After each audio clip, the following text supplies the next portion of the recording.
Dans cette vidéo, je vais te montrer comment faire deux vidéos par rapport à un même article.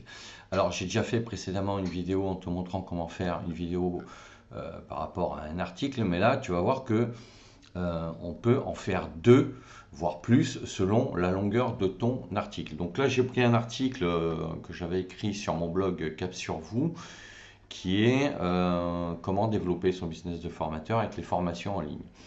Et ici, tu vois que j'avais intégré une vidéo dans l'article, ce qui permet de multiplier aussi la façon de présenter le sujet. Donc, dans l'article, j'avais écrit donc 5 chapitres, et en fonction de ces chapitres, tu vas pouvoir faire deux vidéos. C'est-à-dire que tu vas pouvoir faire une vidéo sur un des chapitres, et tu vas pouvoir faire une autre vidéo sur un autre chapitre tout simplement. Et de cette manière, tu t'aperçois que tu vas optimiser ton temps de production par rapport à la rédaction du script qui prend beaucoup de temps. Parce que, en fait, qu'est-ce que c'est une vidéo? C'est un sujet que tu abordes, que tu as structuré, que tu as organisé par rapport à donc un sujet, mais par rapport à un plan, donc à un script que tu as écrit ensuite, qui est le discours que tu vas tenir pendant ta vidéo.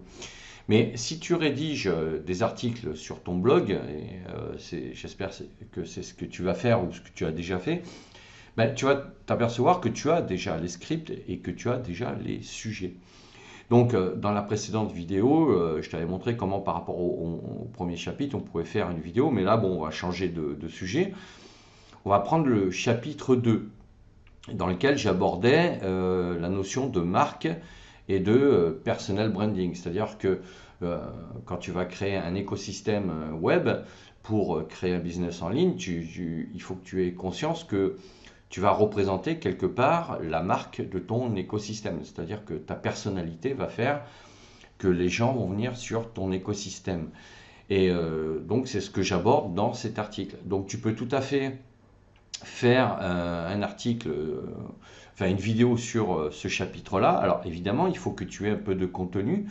Donc là, ici, dans ce chapitre, j'avais 2, 3, 4, 5, j'avais 8 sous-chapitres.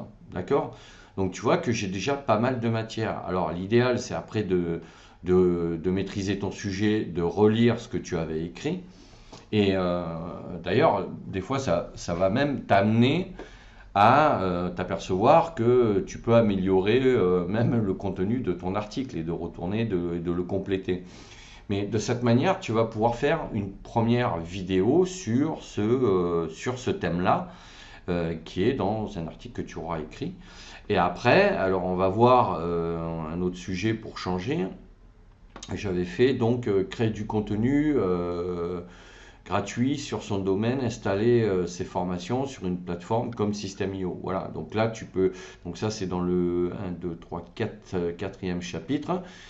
Donc tu vas prendre ton quatrième chapitre ici. Donc là, chapitre 3, j'avais fait créer du contenu gratuit, ok. Donc là, on va aller dans le chapitre 4, installer ces formations sur une plateforme comme System.io. Et tu vois que j'avais intégré une vidéo que j'ai faite par ailleurs, qui est une formation gratuite sur System.io et comment créer une formation. Ça, c'est la deuxième partie, parce que je l'avais fait en deux parties. Et à partir de là, donc voilà, il y a une introduction à ce chapitre avec 1, 2, 3, 4, 5, 6, 7 sous-chapitres. Et là, tu vois que tu as déjà assez de matière pour faire du contenu de vidéo avec un chapitre, un de tes chapitres d'articles.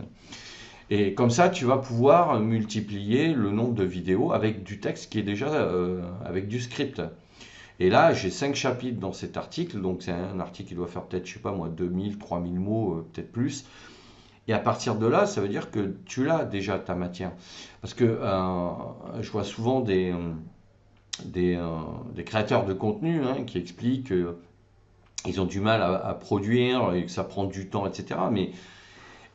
Si tu as un blog, tu as déjà ta matière en fait. Tu crées déjà les scripts pour tes vidéos.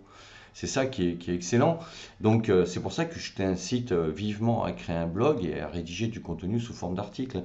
Et après, tes vidéos, tu pourras les décliner en podcast audio, tout simplement. C'est-à-dire que tu les enregistreras comme un simple audio.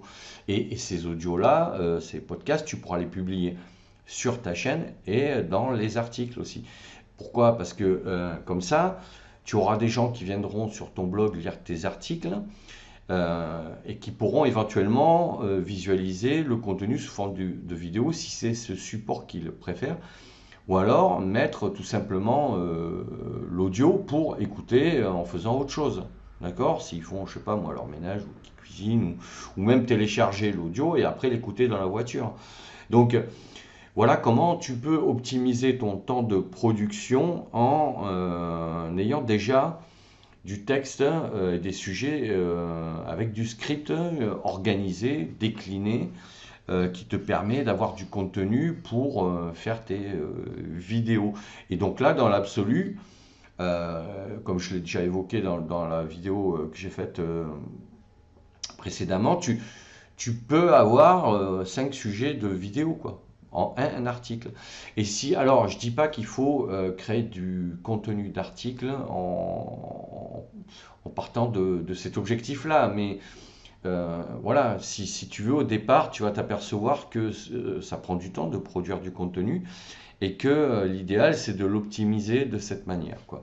Voilà ce que je voulais te dire. Donc après, tu aurais pu très bien prendre comme exemple, voilà, mettre en place un tunnel de vente efficace.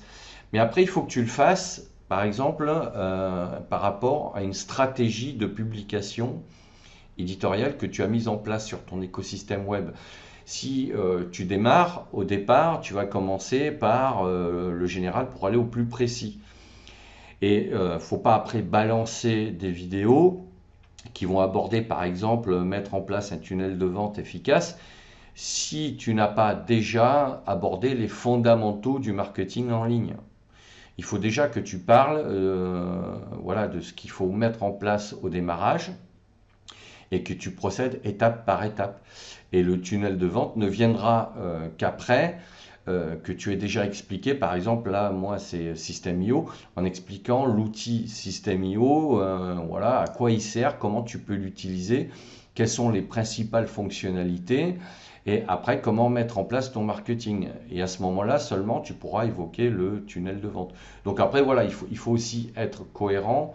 Faut que tu aies une logique éditoriale qui suive un fil directeur cohérent et progressif par rapport à ton audience aussi. Donc voilà ce que je voulais dire sur comment tu peux optimiser ta production de contenu vidéo. Donc n'hésite pas à me dire en commentaire ce que tu en penses, à mettre un pouce bleu vers le haut, à t'abonner à la chaîne, pense à la petite cloche pour être prévenu et quand je sors d'autres vidéos. Et sache que tu peux télécharger gratuitement mon livre, devenir formateur en ligne, en allant sur mon blog Cap sur vous. Tu as les liens dans la description de la vidéo. Tu peux de cette manière être inscrit automatiquement à mes newsletters que je t'enverrai régulièrement pour te donner d'autres informations complémentaires pour créer un business en ligne. Voilà, écoute, je te dis à bientôt pour d'autres sujets et d'ici là, porte-toi bien.